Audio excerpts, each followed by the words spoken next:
하나님을 새롭게 배우게 돼서 정말 감사합니다.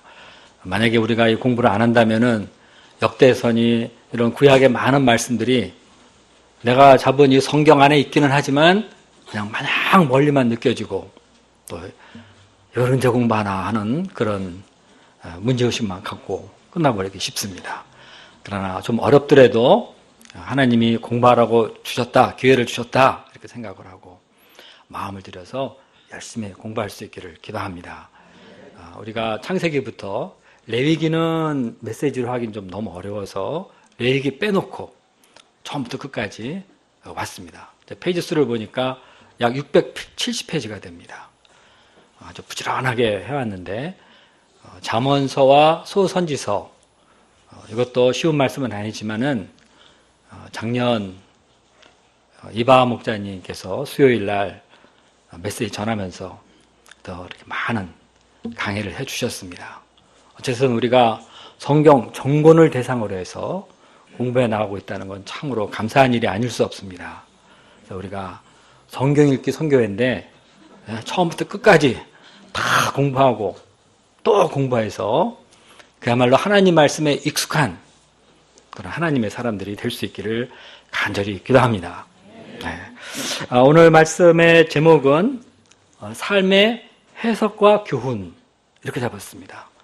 아니 이게 도대체 역대서 말씀 공부 제목 맞아? 이런 생각이 좀 들 수도 있겠지만 그러나 이것은 말씀을 전하는 사람 은혜 받은 대로 제목을 잡고 정하는 겁니다. 그래서 제가 보는 관점에서 또 한번 생각해 보고 그러면서 은혜를 받으면 좋겠습니다. 요절 말씀은 역대하 15장 2절입니다. 우리 함께 읽어보겠습니다. 자, 시작.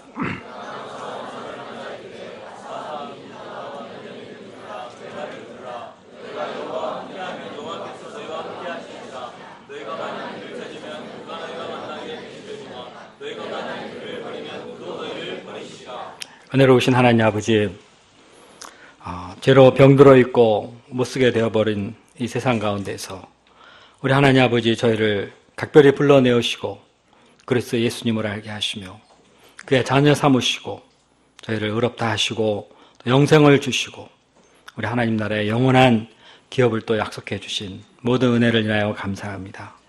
이 시간 저희들을 특별히 우리 하나님 앞에 나오게 하셨습니다. 주님 제정해 주신 이 거룩한 주일을 저희가 세상의 어떤 것보다 귀하게 여기고 주 앞에 지켜 나오면서 우리 하나님과 늘 깊은 사랑과 사랑의 관계성을 잘 맺고 믿음 안에 살게 도와주시옵소서. 아버지 하나님 이 시간도 저희들이 주께 나와 예배드리며 주의 말씀을 듣고자 합니다. 성령께서 함께하여 주시고 오늘 말씀 통하여서 저희들이 하나를 배우고 깨닫게 도와주시기를 간절히 기도합니다. 예수님의 이름으로 기도했습니다. 아멘. 우리는 이 세상을 사는 동안 다양한 사건들을 접하고 또 많은 일을 겪습니다. 우리가 사는 세상은 사건의 연속이고 이러한 사건으로 세상은 움직여가고 있습니다. 그런데 가만히 살펴보면 우리 삶 속에 많은 일은 우리가 그것을 어떻게 해석하느냐에 따라서 방향이 결정되고 거기서 교훈을 얻고 움직여 나간다는 것을 발견할 수 있습니다. 이것은 삶에서의 뿐만 아니라 학문의 분야에서도 그것이 인문계이든 이공계이든 여전히 모든 것에서 해석은 중요한 일입니다. 이 해석이 얼마나 중요하고 또 어려운지 해석학이라는 학문까지 있습니다. 하나님은 믿는 우리 역시 이 해석의 작업을 피해갈 수가 없습니다. 그런데 마침 오늘 본문의 아사왕의 이야기는 해석이 나오고 이에 따른 영적 교훈이 나옵니다. 그래서 이 시간에는 우리가 본문을 살펴보면서 해석과 교훈에 대해서 잠시 배워보고자 합니다. 또 이를 계기로 우리가 성경과 우리 삶을 조금 더 말씀의 기초에 섬세하게 살펴보며 이해할 수 있는 그런 하나님의 사람들이 될 수 있기를 간절히 기도합니다. 제1장 해석을 잘해야 됩니다. 1장 제목이 해석을 잘해야 됩니다. 이겁니다. 자, 아사 왕은 아버지 아비야 왕의 뒤를 이어서 왕이 되었습니다. 그런데 그가 통치하던 처음 10년은 나라가 평안하였습니다. 자, 왜 그렇습니까? 성경 기자의 말은 이렇습니다. 2절을 보십시오. 아사 왕이 여호와 하나님 보시기에 선과 정의를 행하였기 때문이다. 그는 유다 곳곳에 있던 이방 제단과 우상에게 제사 지내는 데 사용하던 산당을 없앴습니다. 그리고 신상들을 깨뜨리고 아세레상 또 태양상 등을 다 찍어버렸습니다. 사람들 마음 가운데 깊이 뿌리 내려 있는 이런 토속신앙이나 미신을 제한다는 것은 생각같이 그렇게 쉬운 일이 아닙니다. 그러나 아사 왕은 온 힘을 다해서 이것을 해냈습니다. 이뿐만이 아니라 그는 사람들에게 명령을 내려서 그 조상들의 하나님 여호와를 찾게 하고 그의 율법과 명령을 행하게 하였습니다. 소위 말해 그는 종교개혁을 한 것입니다. 종교개혁이란 하나님 말씀을 중심으로 삶의 모든 것을 실제로 개혁하는 것을 뜻합니다. 중세 교회가 타락해서 16세기에 종교개혁이 일어났을 때 이때 종교개혁자들은 첫째는 이 성경을 중심으로 모든 것을 고치고 교회와 삶 속에 있는 모든 인간적인 요소들, 미신적인 요소들, 우상 등을 척결했습니다. 자, 그렇게 그랬을 때 나라가 어떻게 됐습니까? 5절과 6절을 우리 다 함께 읽어보겠습니다. 5절, 6절. 자, 시작.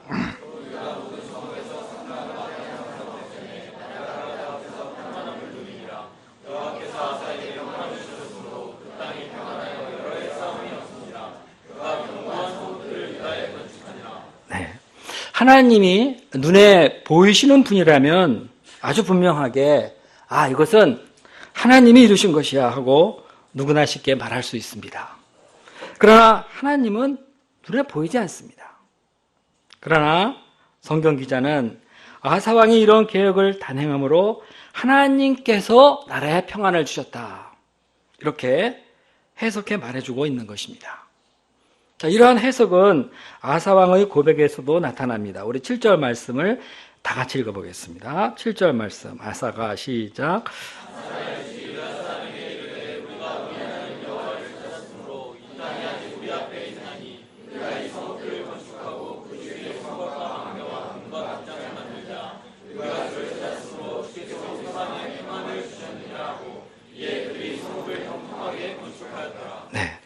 아사 왕도 성경의 기자와 동일한 해석을 하였습니다.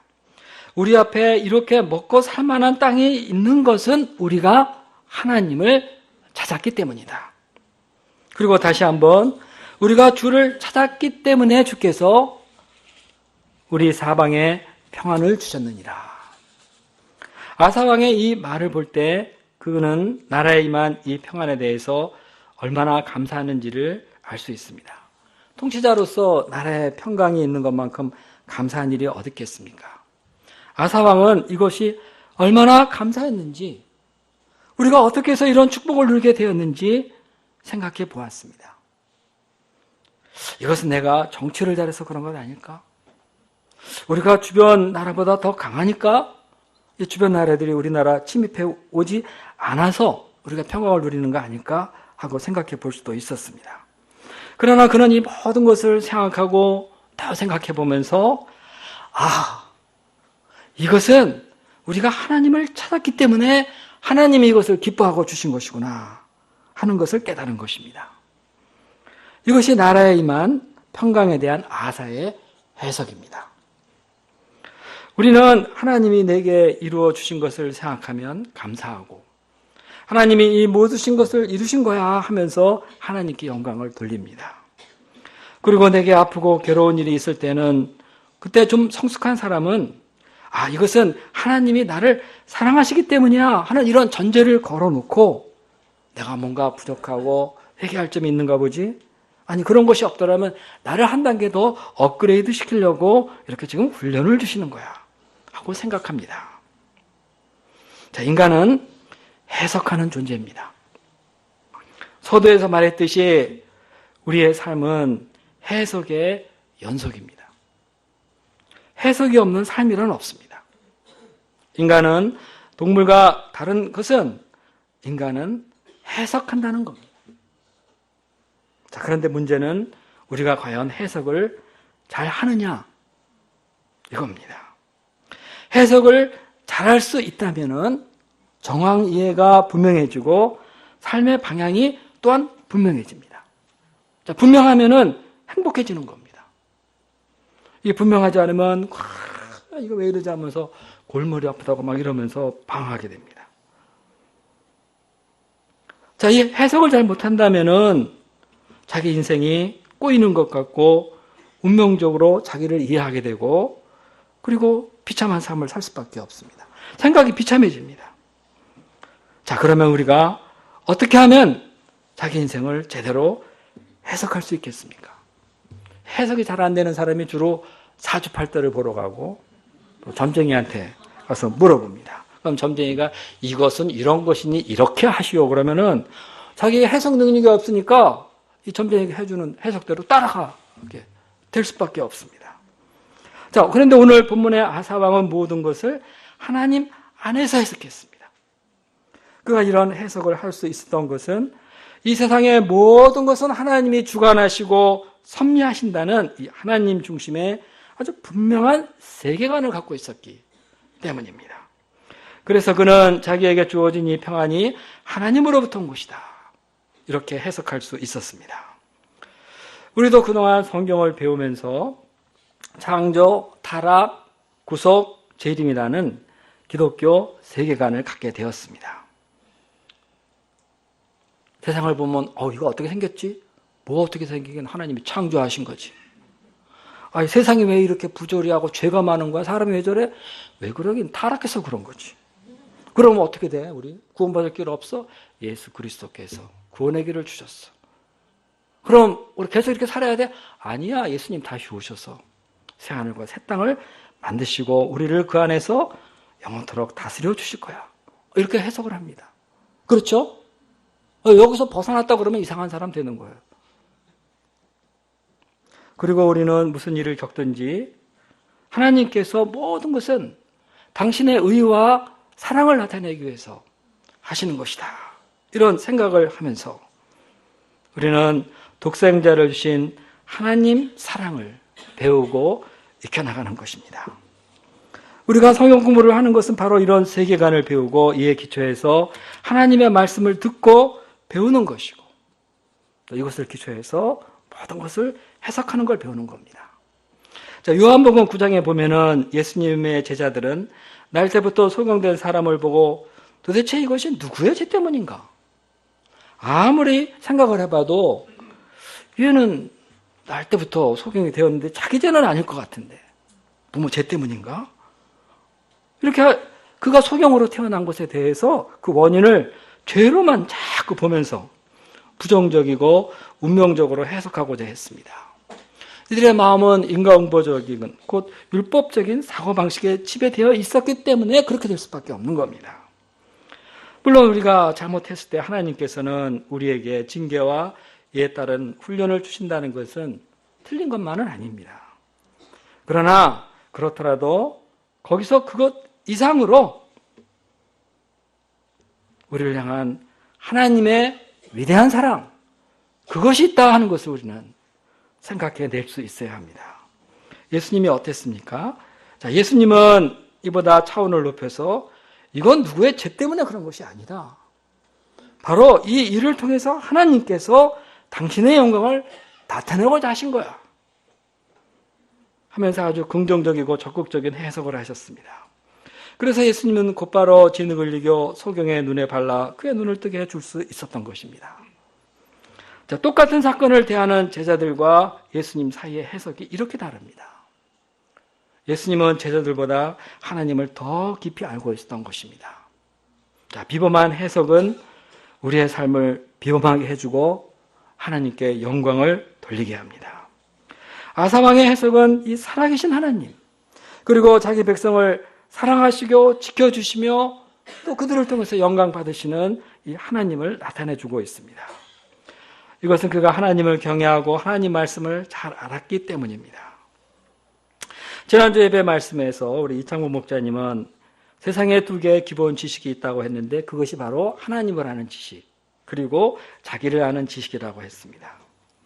칼빈이 기독교 강요 첫 장에 쓴 말인데, 정말 사람이 하나님을 알 때 자기가 누군 줄 알고 자기 삶을 해석할 수 있습니다. 그리고 세상을 해석할 수 있습니다. 그리고 이 하나님 앞에서 자기를 발견하면 또 하나님이 어떤 분인가 더 잘 알 수가 있습니다. 그러면 우리는 어떻게 하나님을 알고 자기 발견을 좀 할 수 있습니까? 이것이 제대로만 된다면 우리는 좀 뛰어난 해석자가 될 수 있을 것입니다. 그것은 바로 성경을 아는 데서 시작합니다. 성경을 공부하는 사람은 하나님을 알고 세상을 알고 역사를 알고 자기를 알게 됩니다. 하나님의 주권과 섭리와 그 은혜가 무엇인지 깨닫게 됩니다. 우리가 성경을 잘 배울 때 범사에 하나님의 뜻이 담긴 위대한 섭리와 은혜, 능력을 깨달을 수 있습니다. 다 깨닫는 건 아니지만 우리가 이 세상을 살아가는데 아주 넉넉하게 깨달을 수 있을 정도는 깨닫게 하십니다. 그리고 우리는 이 깨달음 속에서 비로소 내 인생의 앞날 비전도 갖게 됩니다.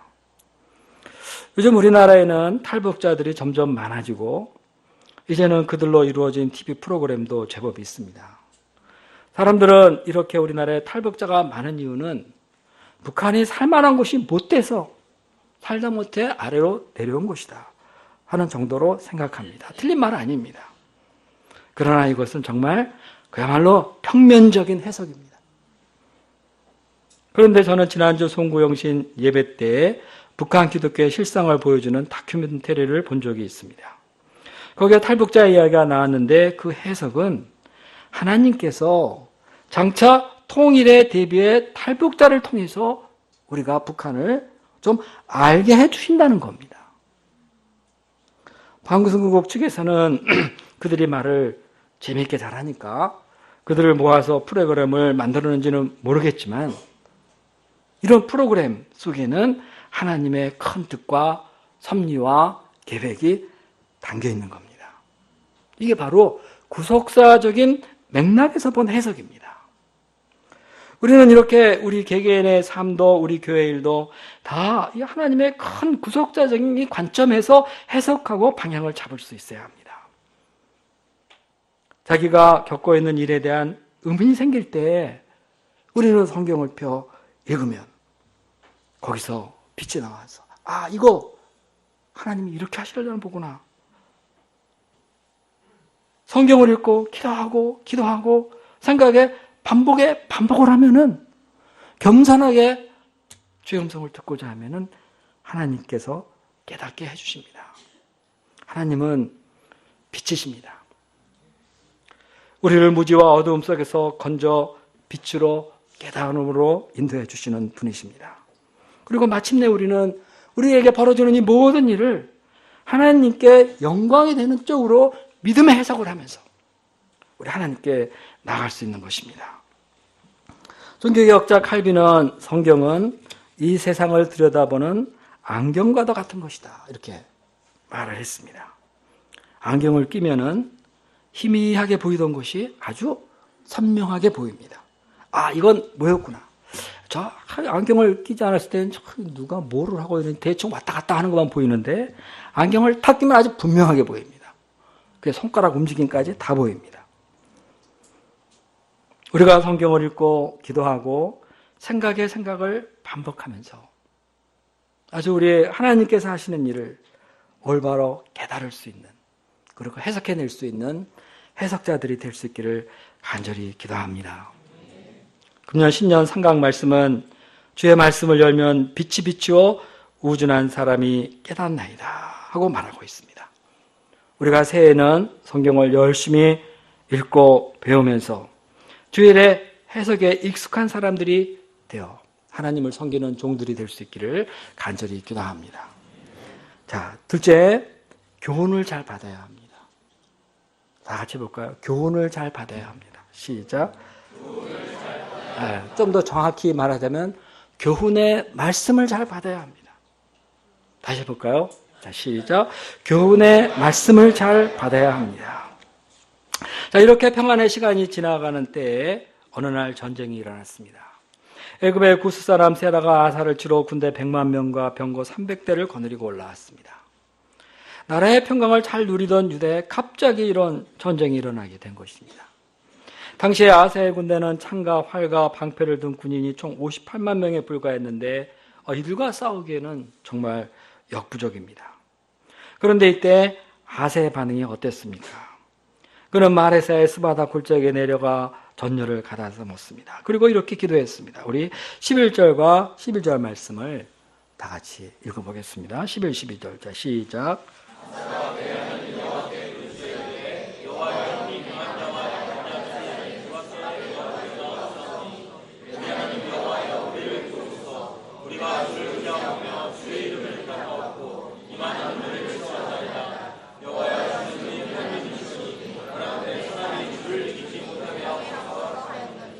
네.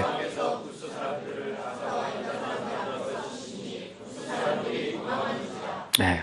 그럼 먼저 하나님 앞에 간절하게 기도했습니다. 여기에 나타난 이 아사의 믿음은 이론적인 믿음이 아닙니다. 그는 우리가 평강한 가운데 성경 공부하면서 아멘 하는 그런 믿음보다 좀 차원이 다릅니다. 아주 실제적인 믿음입니다. 그는 전쟁에 나가 실제 자기 군대가 다 절멸될 수 있는 아주 위험한 상황 가운데 있어서 적과 대치하고 그런 상황 가운데 있으면서 적과 대치해 이런 기도를 했습니다. 자, 아사왕도 아무리 훌륭한 것 같아도 그냥 실존적인 한 명의 사람일 뿐입니다.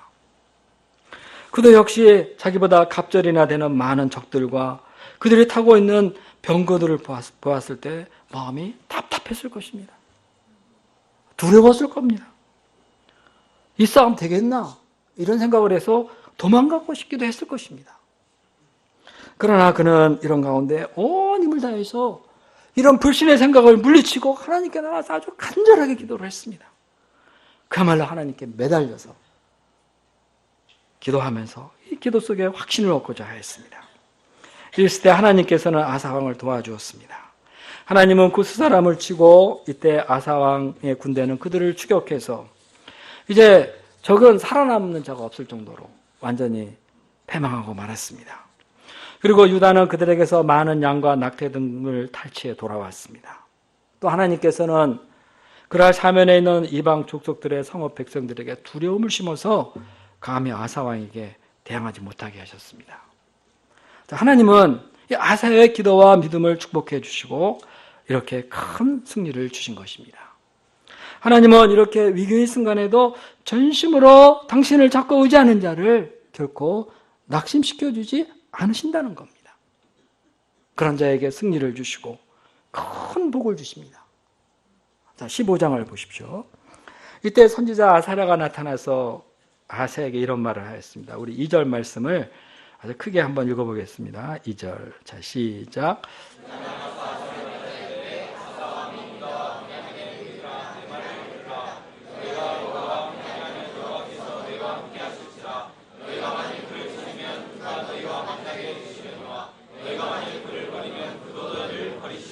네, 저도 한번 읽어보겠습니다. 아사와 및 유다와 베냐민의 무리들아, 내 말을 들어라. 너희가 여호와와 함께하면 여호와께서 너희와 함께하실지라. 너희가 만일 그를 찾으면 그가 너희를 만나게 되시려니와 너희가 만일 그를 버리면 그도 너희를 버리시리라. 자, 이 말은 하나님께서 아사왕에게 주시는 만고불변의 진리인 교훈적 가르침입니다. 실제 아사왕은 하나님을 찾음으로 이렇게 승리했습니다. 성경은 이런 실제적인 영적 교훈들로 가득 차 있습니다. 선지자는 이어서 이스라엘이 사사시대의 제사장과 율법도 함부로 여기고 또 말씀도 지키지 않으면서 살 때 얼마나 환난을 겪게 되었는가. 과거를 보게 하면서 교훈하고 있습니다. 그리고 이번에는 아사왕이 구스의 강력한 군대를 맞아 승리하게 된 것은 그가 하나님의 말씀을 지키고 하나님을 의지했기 때문이다. 이렇게 가르쳐주고 있습니다. 아사랴는 7절에서 말합니다. 그런즉 너희는 강하게 하라. 너희의 손이 약하지 않게 하라. 너 행위에 상급이 있습니다. 이 말 역시 교훈적 메시지입니다. 하나님은 이렇게 자기 백성들에게 교훈적 메시지를 주십니다. 하나님은 자기 백성들을 향한 이 교훈적 의지가 아주 강하신 분이십니다. 그것을 역사 속에서 다 증거로 들춰내면서 가르치십니다. 이거 배워야 돼. 이거 배워야 돼 하면서 얼마나 열심히 가르쳐 주시는지 모릅니다. 그러면 아사왕은 아사랴의 말을 듣고 어떻게 반응했습니까? 그는 아사랴의 말에 크게 감동해서 마음을 강하게 하고 유다와 베냐민 지역의 우상 등 가증한 물건을 다 없애버렸습니다. 북이스라엘에서 빼앗은 에브라임 산지 성읍에서도 다 없앴습니다. 이 북이스라엘 쪽은 아주 우상에 넘치는 곳이에요. 근데 거기서 빼앗았으니 그곳에 그 에브라임 산지 성읍에 우상이 얼마나 많겠습니까? 거기도 다 없애버렸습니다. 그리고 솔로몬 왕 때부터 60년 동안 그대로 방치해두었던 낭실 앞에 제단도 재건하여서 원형을 복구시켰습니다. 이거 신앙의 원형을 복구시켰다는 겁니다. 그리고 그는 유다와 베냐민 무리들을 모으고 또 나는 북이 싫어요 하고 남으로 내려온 에브라임, 므낫세, 시므온 지파의 탈북자들을 다 모았습니다.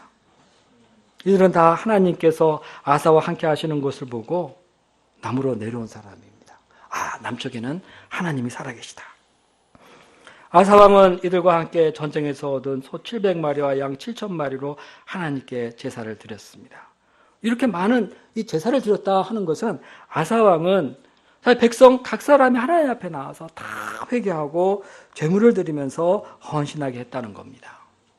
그리고 이제는 마음을 다하고 목숨을 다해서 여호와 하나님 한 분만을 찾겠다 이렇게 언약하게 하고 그래서 그들은 자기들끼리 이스라엘에서 여호와 하나님을 찾지 않는 자는 대서 남녀를 막론하고 다 죽어 마땅하다 하면서 자기들끼리 결의를 하였습니다.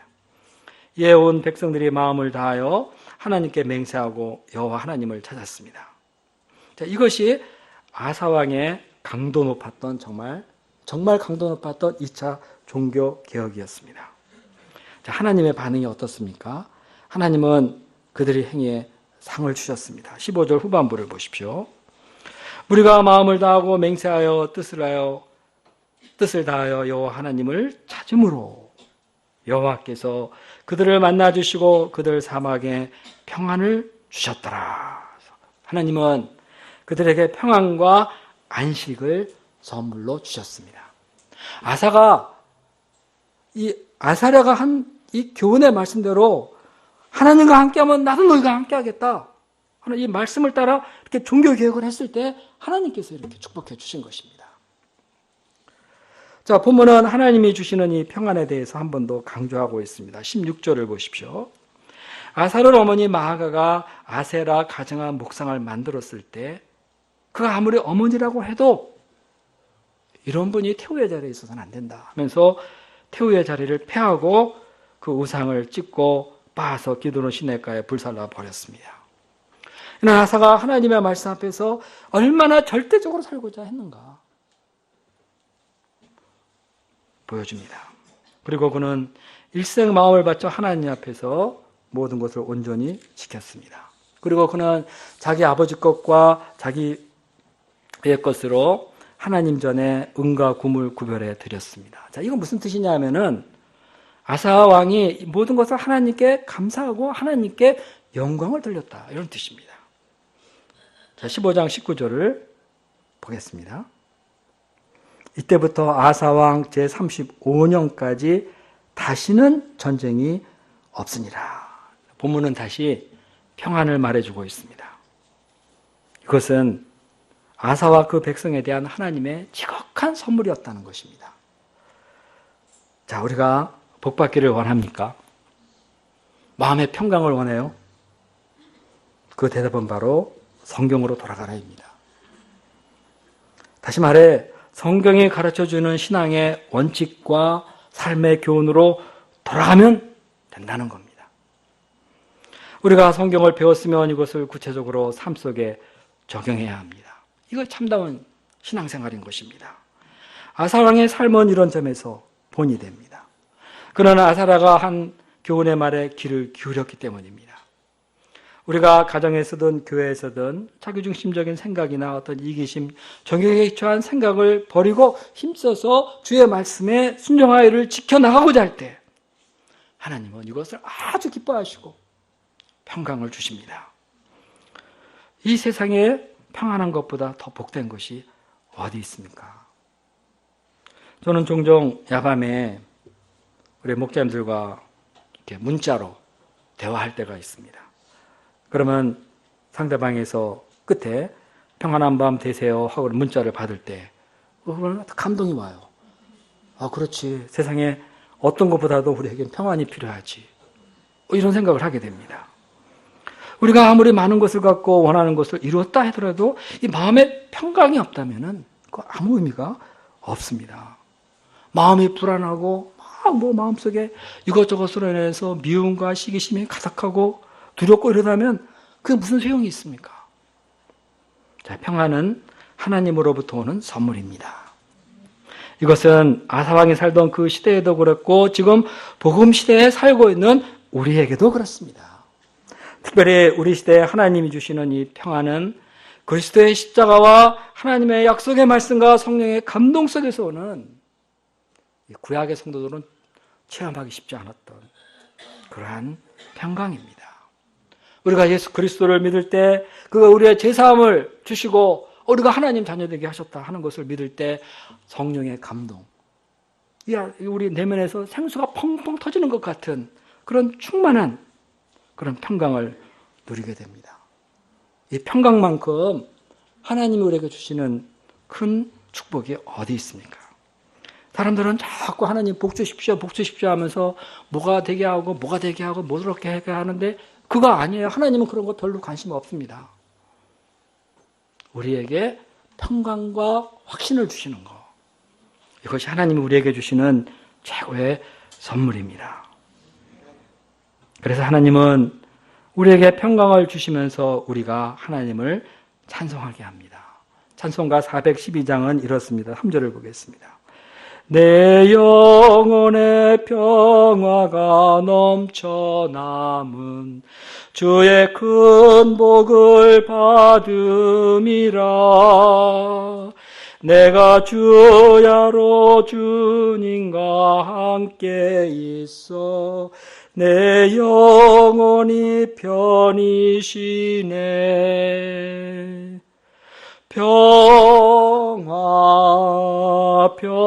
평화로다 하늘 위에서 내려오네. 그 사랑의 물결이 영원토록 내 영혼을 덮으소서.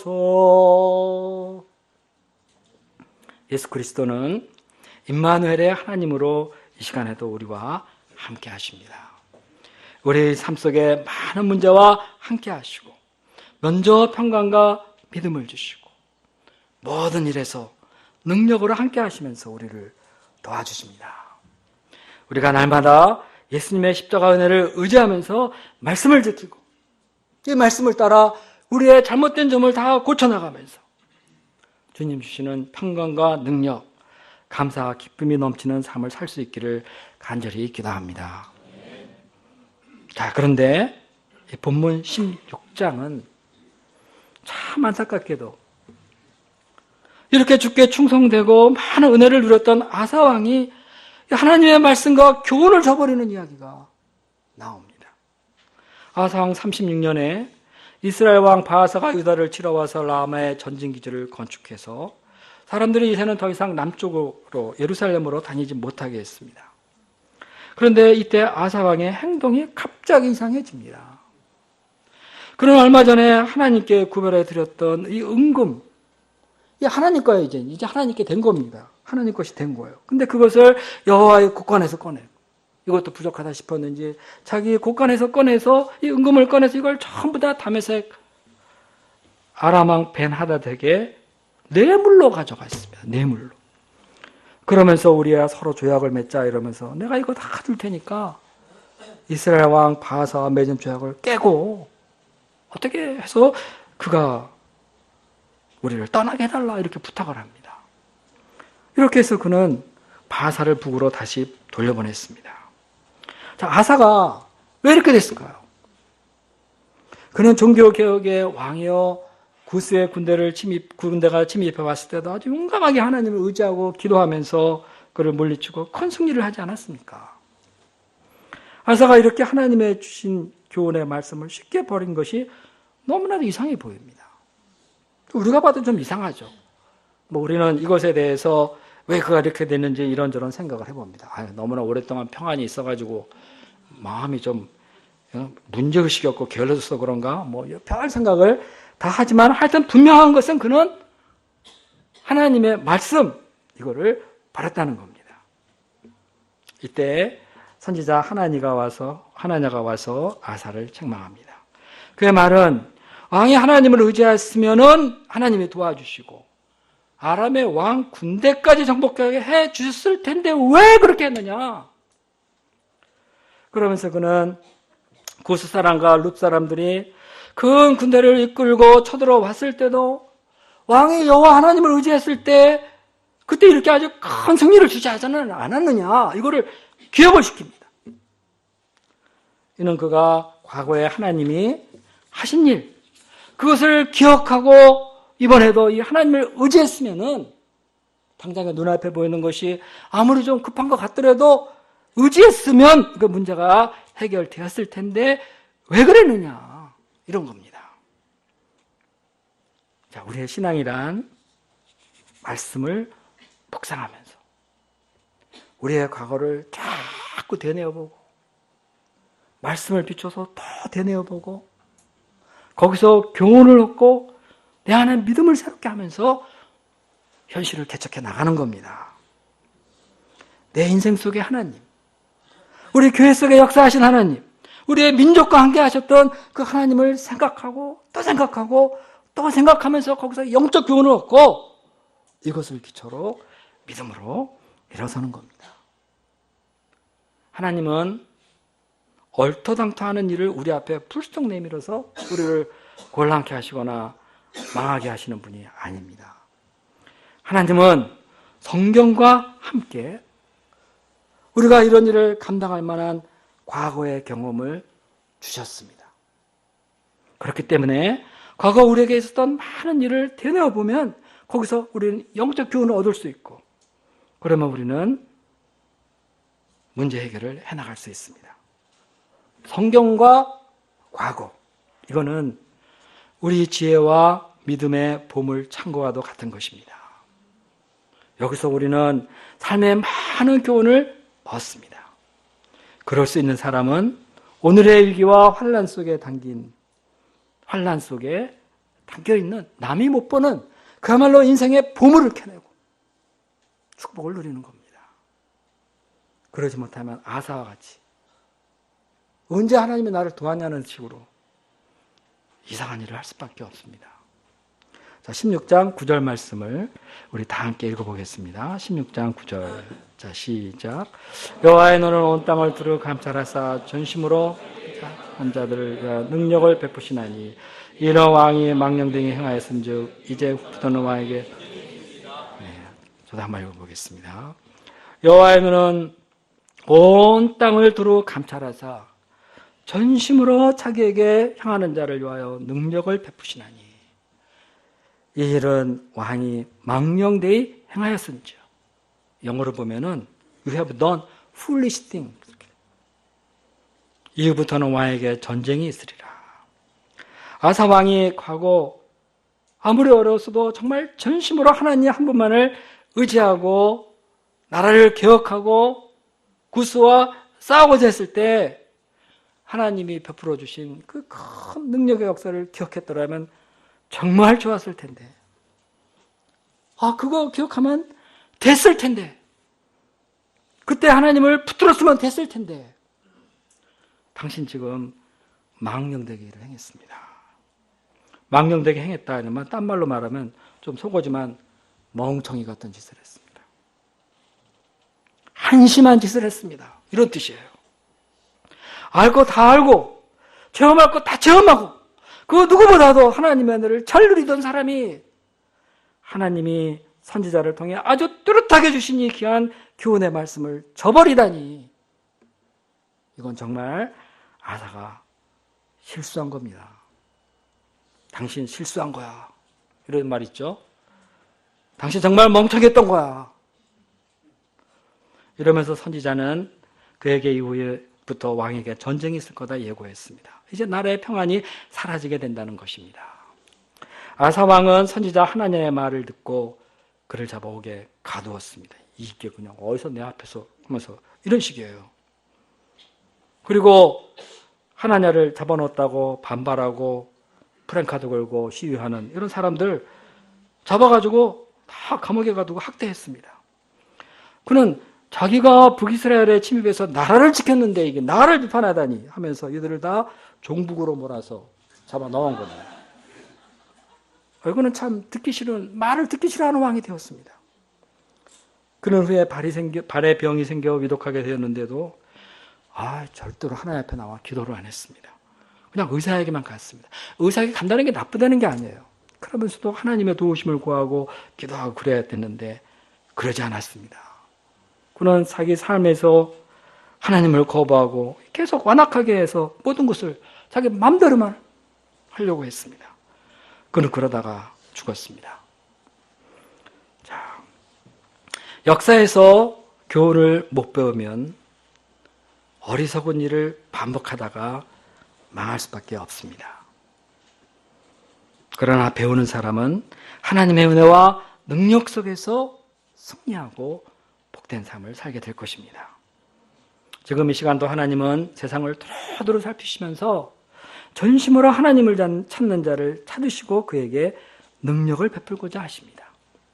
그리고 그를 하나님 구속사에 아주 귀하게 사용하고자 하십니다.